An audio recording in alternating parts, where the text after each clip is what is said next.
It's Jags against the Crusaders out in Christchurch. Yeah. It's the Super Rugby final, and I'm excited about this one. Yeah. Excited about this one.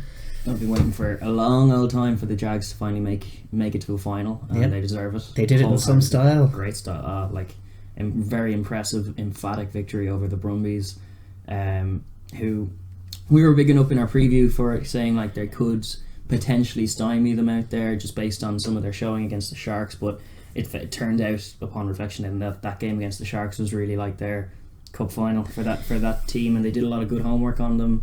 Got the job done in that game, in that circumstance, but they really, not only could they not live with the Jags, but did themselves quite a disservice in that game after a lot of travel. It's not even just that.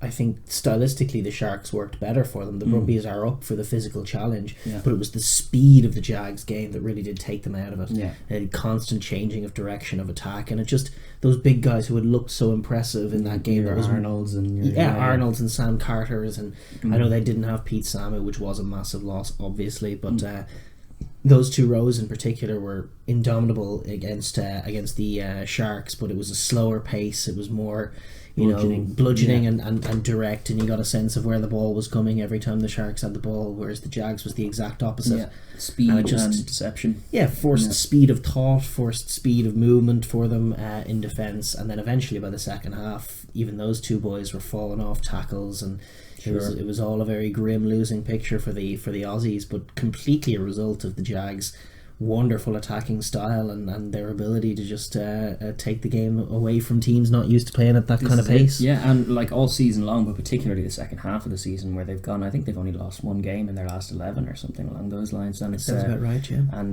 they've just been playing at a different, like you say, a different tempo, up in that to what seems like a frenzied kind of chaotic kind of tempo, but they are very controlled. It often is, but they thrive in that. They love playing that heads up style play, so creating a broken kind of field for them to demonstrate their kind of footballing skills, as opposed to just a bit more of a prescribed kind of game plan, which is definitely what you'll see from the Crusaders. And it's like you were making the point interesting, and we were even watching that Brumbies game that like it would cut to the coaches' booths, and like literally they have, was your man Quesada is the only guy in the booth for the Jaguares for the Jaguares, but he's just literally in a room full of chairs on his own watching the game, and going up against the Crusaders, where there is quite the brains trust of like just many good heads all bouncing ideas back off each other. It's a very different approach to the game. I was reading a stuff.co.nz article about Quesada's his reasoning for that. Now, he does have a very small coaching ticket. It is just him and two other guys, which is very much not what the Crusaders have got going on. Yeah, well, it's not the prevailing trend in world rugby at the moment. It's interesting. But he likes to be in there by himself. He likes to watch the games with no sort of outward input. Him by himself in a room overlooking everything, sort of dispassionate and disconnected, seeing the game is how he likes to think of it. It's interesting. It's definitely interesting, and it's going to create a good contrast for television. I the like Crusaders' brain trust in one room of near on 8-9 guys in that room watching on, versus Quesada. Alone in his room.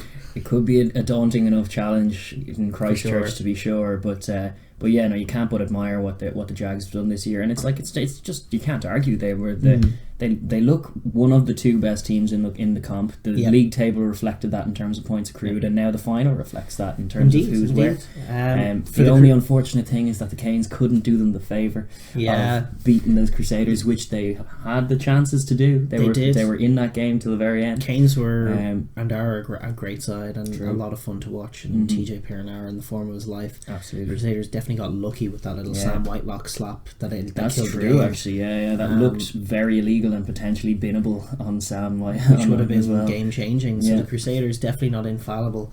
I thought that maybe if there was a team to beat them, it was going to be the Canes, but the Jags will give it a go. The Jags, as we'd said prior to the Jags game against the Brumbies, they're better placed than the Brumbies to go to Christchurch and cause an upset for sure, just because of stylistically how they play the game. If things click in the first 20 minutes and it goes try, what's the response then? It's putting the onus on the Crusaders to respond. That's something you can potentially see the Jags doing, whereas Brumbies would go pack versus pack and ultimately come up wanting, because the Crusaders pack is still mighty. Totally.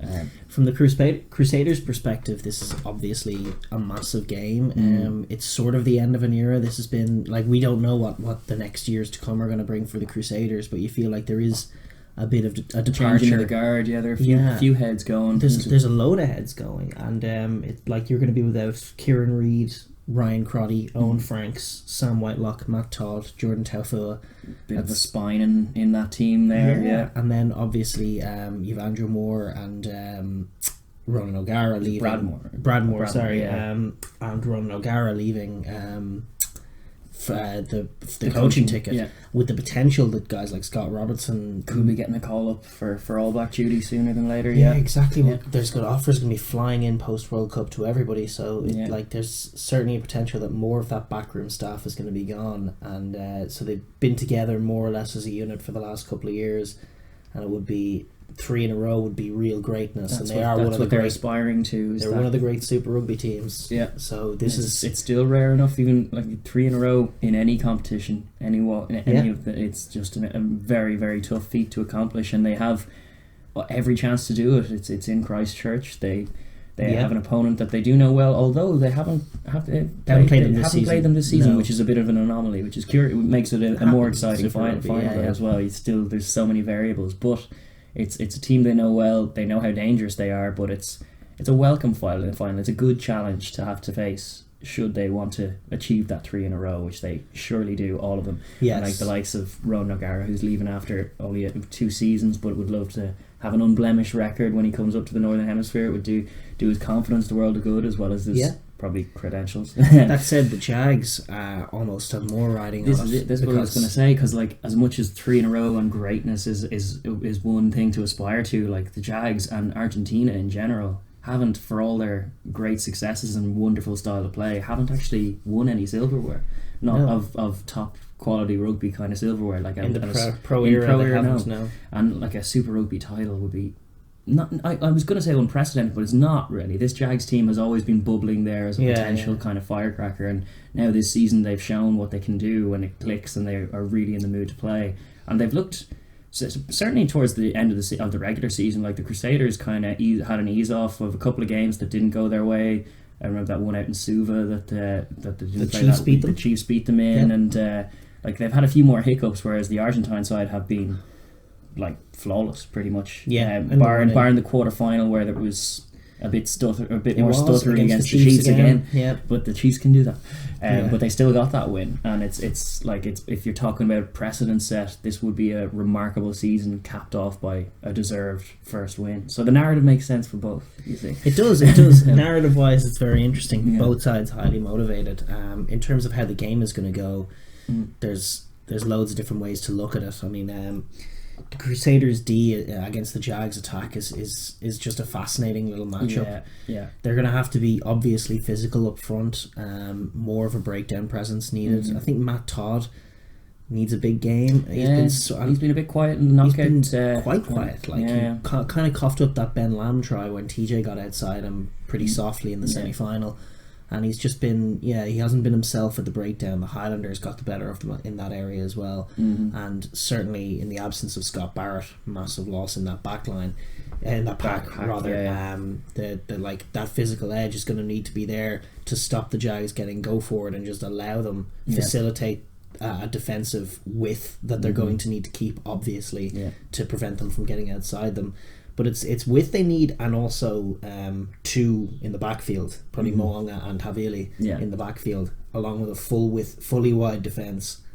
Like it's fronting up, bringing line speed, speed. I mean, and harrying them in rucks because you can't allow them to get speed and go forward. And also the kicks, which I'm sure they will be ready for, attacking kicks. I'm curious to see how the Jags do approach that, where they're just going to persist with it, because we've seen with like even the first 20 minutes of that Hurricanes game, when you thought it was just going to drift away from them, when they kept kicking it to them, and the Crusaders were happy to take it into possession, and it's like a tough thing to do when you kick away possession so early in an attacking set. The Crusaders are better placed than pretty much any team in this competition to make you suffer for it, like make you have to make tackles for the next 7 to 10 minutes because you chose to kick it to us. Exactly. And that's something that could be an avenue for success for the Crusaders. Alternatively, those kicks can stick. When you see the Jags doing them, like they can create fast tries. They're at their best when they've already got outside them. Yeah. That's the key for the Crusaders, is to get that sort of outside in blitz. Massive job on the shoulders of Goodhue, like you talked about. Crotty's not there, and he's normally their defensive leader in that little area. So stop the Jags to getting the ball into the hands of their wingers on the front foot.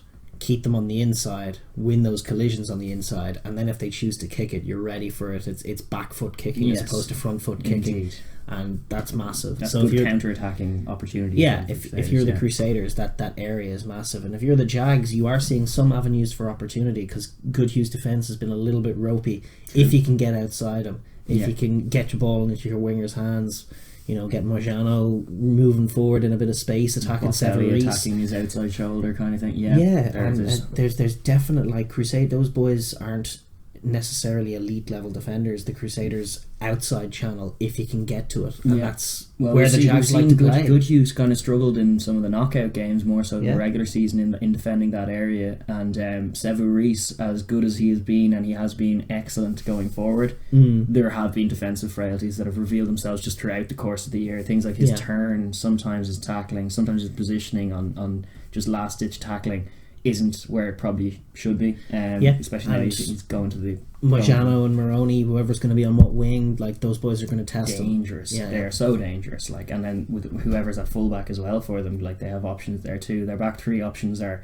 all fire and really can't be slept on at all. And those centre partner, especially with Crotty out now, the Jags have seniority in terms of centre. They would have anyway. De La Fuente and Orlando have been playing together for seemingly the last decade. For sure, they know each other really well, and they were very, very impressive in how they shut down the Brumbies.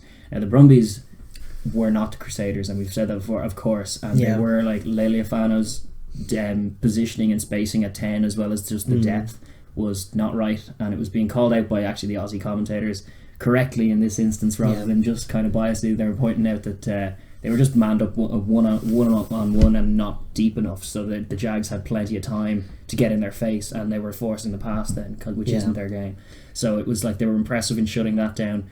The Crusaders always have a bit more subtlety to that kind of multi-phase. When you see a Crusaders attack, it feels very detailed watching it. Feels like everyone knows their role, where they're going on X phases and stuff, and that's that brain trust element we were alluding to. They're very, very detailed. There's a lot less sort of, but there is some off the cuff stuff, but they sort of make it happen. Reese's opening try last week, where it was off a very good box kick, and Crotty just gathered and saw the space and kicked it. And that is heads up play, but it's the systems that are in place that are allowing them to make those reads. They know where the options are, so they know where to scan. A massive area I would imagine of dominance for the Crusaders, or an area where you would give the Crusaders the edge, would be the 10 shirt. As good as Diaz Bonilla's been, I think Mong has been the pick of the 10s, apart from maybe Pollard in the whole competition. Well, it's hard to give that to Pollard, even because of just the Bulls. Top scorer though, and he was playing in a terrible team. That's true. It's not that as important as just Richie Wong has been class. Yes, and I'm curious to see how often he's going to kick the ball, in what context he's going to kick the ball. But he's been running a very nice show with that Crusaders backline, and if he can peg the Jags back, if he can keep their defence guessing, keep them honest, and then put the Crusaders in the right parts of the field, that's very much a winning formula. If the Crusaders can dominate the territory game, it's going to make life a lot more difficult for the Jags. Yeah, especially if things happen like the rain comes down in Christchurch. You never know, but it could do as well. That'll definitely, that kind of thing. A deterioration in conditions will edge it towards the Crusaders as well. I feel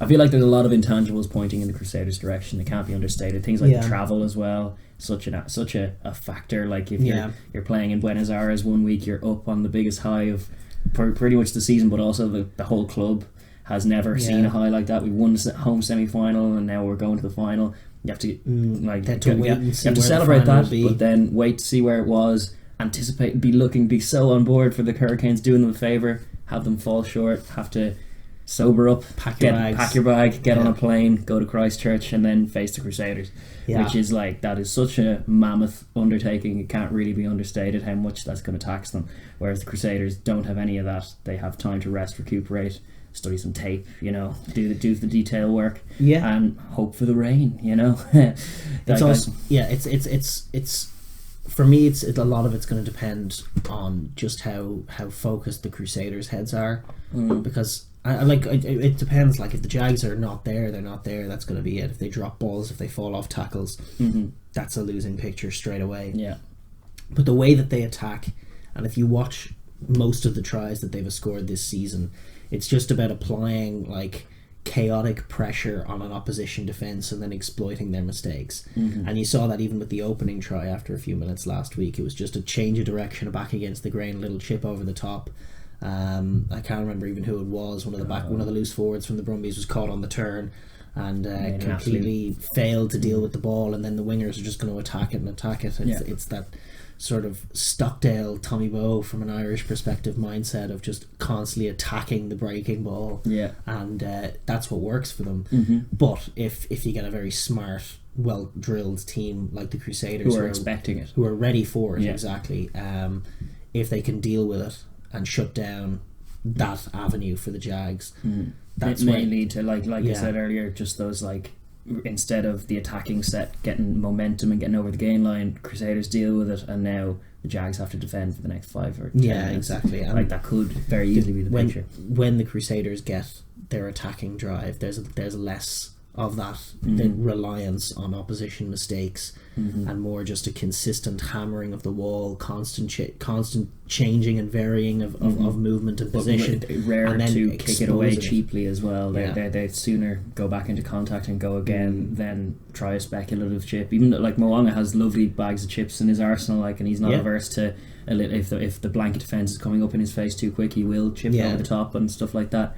But he's operating within a system that has options off either side for him. If he's not sure, there's always a safe enough option that can go in, and the ruck is usually resourced pretty well.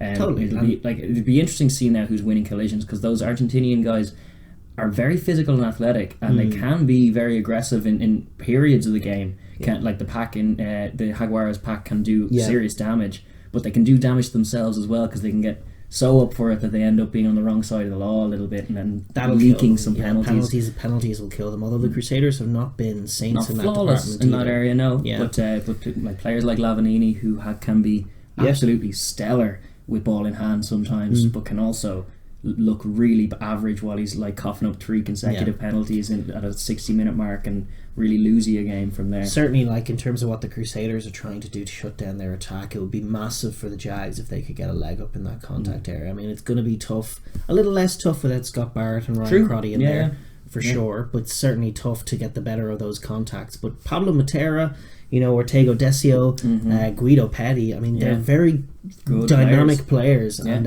Creevy will be in there in the breakdown, making a nuisance of himself as usual. So if they can get a leg up with ball in hand, and if they can hold their own defending the Crusaders in that contact zone, it's going to make it a lot easier for them, though. But certainly I do think that this team, more so than the Jags in the last few seasons, like they do have quality that leads me to believe that this is going to be a tight one for large periods. It's going to come down to 1 or 2 scores. I don't think it's going to be blown out either way. I think the Jags will be there to defend, will be there to make a nuisance of themselves in the breakdown. There will be 3-pointers kicked in the first few forays and exchanges by both sides. I'm just wondering, come 60 minutes, that's really where my worry lies. And my worry is just in how good the Crusaders can be. I mean, sometimes you watch Crusaders score a try and you're trying to pick holes in what the defence is doing, and you actually see a defence doing pretty damn well, and then all of a sudden a ball just comes out of a contact and everything is perfect. That's the thing about the Crusaders, is when they get a bit of momentum about them, everything is perfect and it's constant and it doesn't stop, and there's players picking perfect angles, and all of a sudden one guy gets his hand through a contact and it's just a try. The defence is powerless to stop it, and when they get that momentum, they score tries and 2s and 3s and 4s. The footballing ability of all of them, like it's symptomatic when you have like Kieran Reid as your number 8 and captain. Like, it's just the footballing chops on all of those people, and it's like you overlook George Bridge. I was going to say George Bridge, like, is such a clever footballer. Even Havili as well. Like, and Goodhue, who we may say have doubts about some of his defensive chops, but with ball in hand, he executes things pretty bang on most of the time. He does just the right thing a lot of the time, and works very well next to Karate whenever he's there. But Enor is someone who I'm not worried about either, because he's another Crusader who come up phenomenal player, absolutely excellent this year. So it's just the way they play the game is very measured and like very kind of cerebral. There isn't a guy on the pitch from Joe Moody all the way through to David Havili. There isn't a guy who you wouldn't trust to do a 2-on-1 in half a second. Yeah, like if they need to do that, they'll do it. Exactly, and that's why it's so daunting. Is just that they'll pick tries off time after time after time if given the opportunity. Yeah, which is why territory is going to matter so much. I'd love to see Diaz Bonilla pin them back and make them exit, not just attacking kicks like that. Yeah, exactly. Especially if the back three are coming forward. But certainly if they are to attack one wing, it would be Sever Reece. You wouldn't really expect George Bridge too many errors. If you're kicking balls at him, be prepared to be disappointed. Like, it's not an avenue for success. And actually, to be honest, even with Sever Reece, you need to, like, the only kicks he would be doing would be contestables, like, or kicks in behind, or kicks in behind him. Exactly. But like just kicking it long to him, or no, like, of that's course, stupid stuff against the Crusaders. And to be fair, the Jags tend not to. They kick with purpose. They actually that particular kick of just kind of hoofing it long is something they are very averse to doing. They do avoid it. They sooner kind of try something speculative, ball in hand, and cough the ball up. That sometimes is a picture that happens before they end up kicking it loosely. But they do kind of try some more speculative, what we would deem like less than 50-50 kind of shots with their kicks, but they sometimes drop it on the toe anyway, just to create that chaotic element. Like, it's less, and that's why it's such a great matchup. Like, the Crusaders wouldn't be caught dead doing that because they're too detailed. They won't create that chaos unless it's their own design kind of chaos that they know where the variables are. So it's not that chaotic really, it's just kind of controlled but high paced stuff, whereas the Argentinians are really back their skill set enough to create a picture that's not prescribed, so that then you remove certain players that are very good on prescriptive game plans, remove that game plan entirely and create just a picture that's a bit dazzling, and then capitalise. And they've scored so many excellent tries all season against all manner of opposition using that exact principle, and it remains to be seen whether the Crusaders in Christchurch will fall victim to it as well, because literally every other team that the Jags have come across this year have found tries against them. So which leads me to believe they'll probably do the same against Crusaders. Probably, the Crusaders will give them a rougher time in around that fringe area. Cabelli is a good head, though. I think you would trust him to make quick ball where he can and to not get rattled. And I would say the same with Bryn Hall. I wouldn't expect too many halfbacks. There are two halfbacks that I don't think are slow at all. Or rattleable, really. Not really, no. Yeah. Well, like, the job on Matt Todd's shoulders is to try and create messy ball for Cabelli. Whether it's quick or not is on him, but it needs to be kind of messy and frenzied. And Todd himself is overdue for a big performance in a Crusaders shirt, because he's not going to be in the reckoning. Probably he isn't. I don't think, for the Rugby Championship, is he? I'm not sure. I'm not sure if he's on that list, but he's a Crusader through and through, and he's the number 7, and he needs to be making that breakdown absolutely fiendish, because you just can't. No matter who you are, even if you are the Crusaders, you can't allow the Jaguares just clean reign or free reign to go create recycle, create like 1 second, 2 second rooks, because that is just going to kill you. Like, they're so good at capitalising on that kind of stuff, and they have no bother going wide to where the space is immediately. So it's just, you need to be hounding them in that area and make it a contest. So I'm curious to see that in the first 20 minutes. What's happening at the breakdown will be fascinating. Maul time, I'm not sure who's going to get an edge there or who's going to try to. I suspect the Crusaders will try and maul a little bit. Depends if they have a set to do it. But you could just as easily see trick plays with Cody Taylor coming around the corner or in the corner. Coming back 2 little passes and then up the 5 metre channel potentially, for sure. But it's the Battle of the Packs is definitely a good one. And now that with Barrett removed from the Crusaders pack, it just feels like a little bit of a levelling of the playing field, because that Crusaders pack is also always so formidable when you're looking at it against any other team, that it's very hard to give any other team a fair shake when you're thinking they're going to go up against that Crusaders pack where they're not going to be a match for them, and then it's going to come down to who's the more detailed one, and they're not going to be a match for them in that area either. So it's just a lot of the games in the Crusaders calendar year are foregone conclusions, whereas the Jags, they're a bit more of a wild card than that. It's harder. Like, their pack, I have seen their pack be indomitable in periods of games, and I've seen them be very sloppy. And their scrum isn't great. No, it's not. Knock For an Argentinian bad for them. Their scrum is definitely not great. The Brumbies were getting the edge on them, weren't they? Yeah, and a few other teams this season. So that's certainly an area the Crusaders will look to. But there's no question that minus a roaming Scott Barrett, and with a more out of form Matt Todd and Kieran Reid with a bit more mileage on the clock, that the pack is not as as ferocious as it once was. But still, like Jordan Taufua and Luke Romano off the bench is massive, and Cody Taylor roaming is massive. Actually, Cody Taylor v Creevy. Yeah, it's a good battle. It's a good battle. They're two of the finest huggers in the world. If Guido Petty or Lavanini could get up there, there were some Hurricanes picked off some lineouts, and so did the Highlanders too. True. So they'll have to be a little cautious of that too. My instinct overall in terms of prediction is just that the Crusaders are going to have the nous on it. That the Jags' little attacking plays that have been giving them tries are going to be shut down, and so they're not going to get the scores that they need and want, and then the Crusaders at some point in the game will break them down and will get the scores. If I had to predict, I would say Crusaders by maybe 10. It's fair. I'm kind of leaning the same way. I really want the Jags to win. As I've said all the way along, I would like nothing more than the story of this season to be the Jags finally rising to it and getting it done and getting some silverware back to Argentina, because I think it would be tremendous for the Argentinian game as well as the Jags and just the growth therein.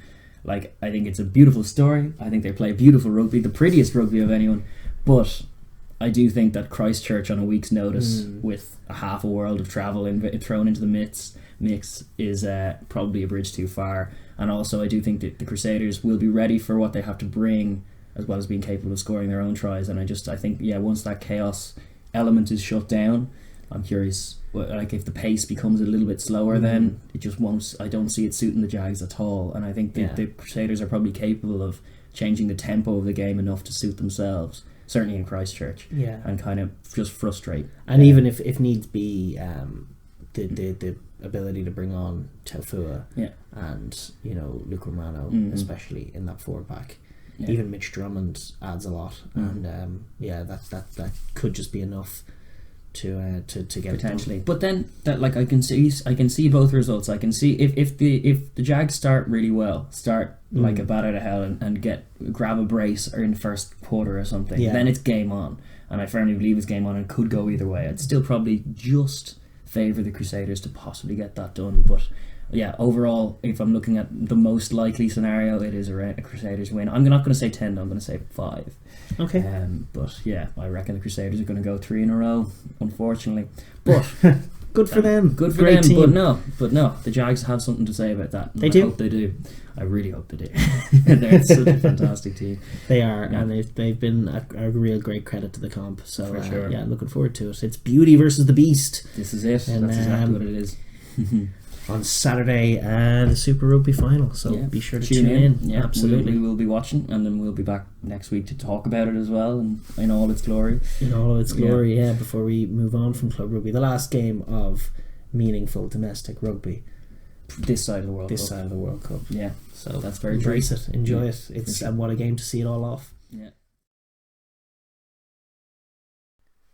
Thank you very much for watching that video. If you're new here, please like and subscribe down below, and leave a comment as well, because we enjoy the chat and conversation.